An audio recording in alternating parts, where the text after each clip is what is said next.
Hey, Space Movie here. Today we will show you a new movie. Bring your coffee and popcorn and subscribe to the channel. Today's movie is titled. In today's video, we will recap the 2009 Swedish thriller and mystery movie, The Girl Who Played with Fire. This is a recap, so you should expect spoilers. Don't forget to leave a like, subscribe to our channel, and comment your favorite scene or line.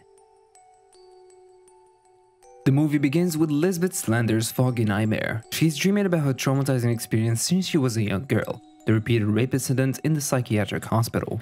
She then wakes up, hacks into the lawyer Neil Bjurman's computer, and finds out that he has booked a tattoo removal appointment in some clinic. Next, Lisbeth leaves to her newly bought apartment in Stockholm, Sweden. Lawyer Bjurman is having lunch in a restaurant when a tall blonde man approaches him and asks for files concerning Lisbeth Slander, saying that his client wants to see them. After the blonde man shows him the paper, he immediately replies, giving him the file's location. The blonde man then drives the lawyer home and says that he will be in touch, all while Slander is secretly watching their moves from afar.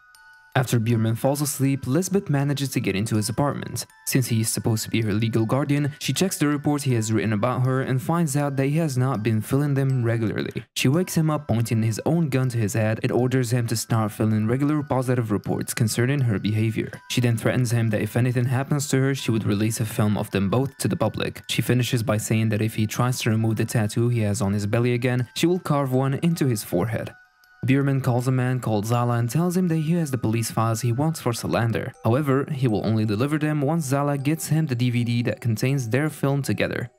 Later, the two journalists from the Millennium magazine, Mikael Blomqvist and Erika, meet. Blomqvist tells her that he is no longer in contact with Lisbeth as she has stopped answering his calls a while back. Erika then tells Blomqvist that Dag Svensson is coming to meet them. Dag is a reporter writing about sex trafficking with East European girls. Later, all the reporters meet in the magazine's place to discuss the information Dag has. Dag explains to the others that they still need to meet with the Johns, which are the clients in this sex trafficking case. Later at night, Lisbeth meets her girlfriend Miriam in a bar and chats for a while. On their way home, Lisbeth hands her the key to her old apartment since she cannot go back there.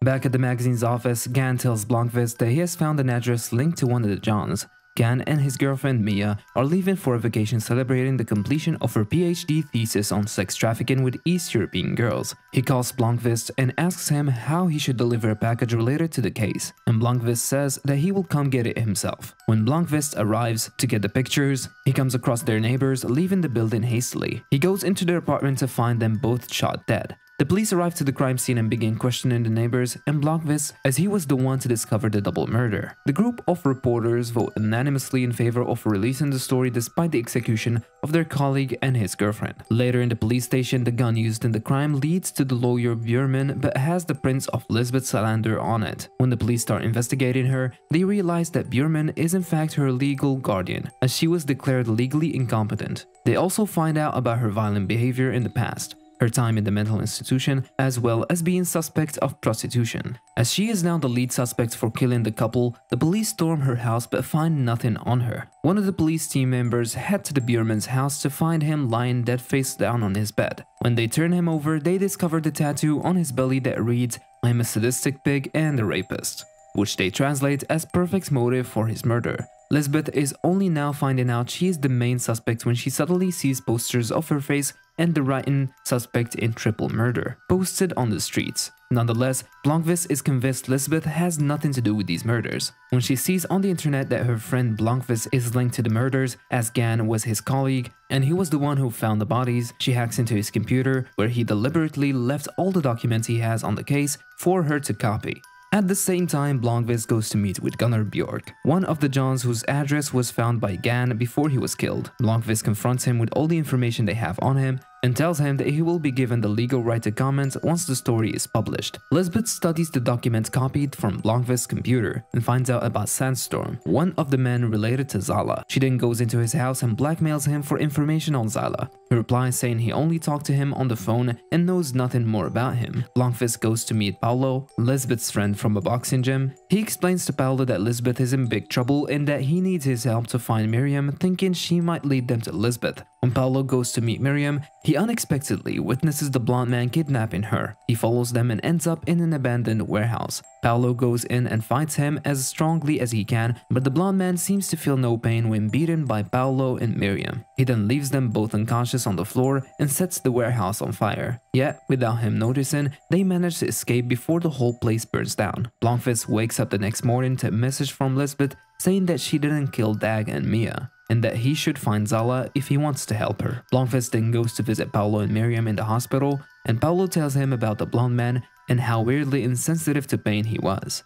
Blomqvist calls Björk and blackmails him for more information. When they meet, Björk tells him about Zala, who was born in the Soviet Union and whose real name is Alexander Salachenko, but that was before he fled to Sweden seeking political asylum. Björk, however, refuses to inform Blomqvist of Salachenko's Swedish name. Lisbeth sneaks into Björman's house and finds a hidden box containing files on her marked as confidential. Then she hardly manages to leave after the blonde man's men found her there. Blomqvist goes to visit Holger in the nursing home in order to get more information about Zalachenko. Holger tells him the part of Zalachenko's story that was not known to all. He is in fact Lisbeth's father and was abusive to her mother for years, until one day Lisbeth found her mother unconscious on the kitchen floor, all while her father was laughing about it. She followed him to his car and dumped gasoline on him and burned him like a torch. She was only 12 and was admitted to a juvenile psychiatric institution. Blomqvist sends Lisbeth a message explaining that he knows about Zalachenko and asks her to contact him so they can solve this together.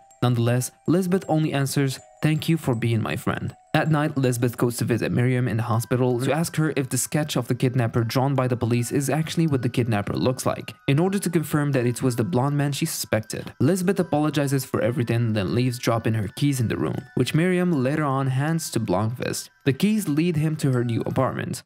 Blomqvist enters and goes through her documents and through the video where Björman was raping her. Back in the magazine's office, Paolo explains to the other reporters what it was like to fight the blonde man, Ronald Niederman. Through his research, Paolo finds that Niederman suffers from a genetic disorder called congenital analgesia.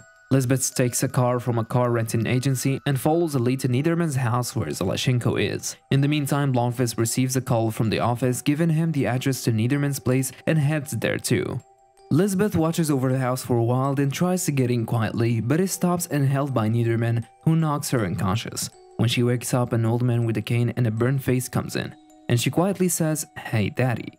Lisbeth and Zalachenko talk a little, and that is where they break the news that Niederman is actually his son and her half-brother. Later on, Zalachenko and Niederman take her to the woods, and Lisbeth says that she was broadcasting their conversation, but Zalachenko calls out her bluff and ends up shooting her 3 times as she tries to run away. In the end, they bury her alive.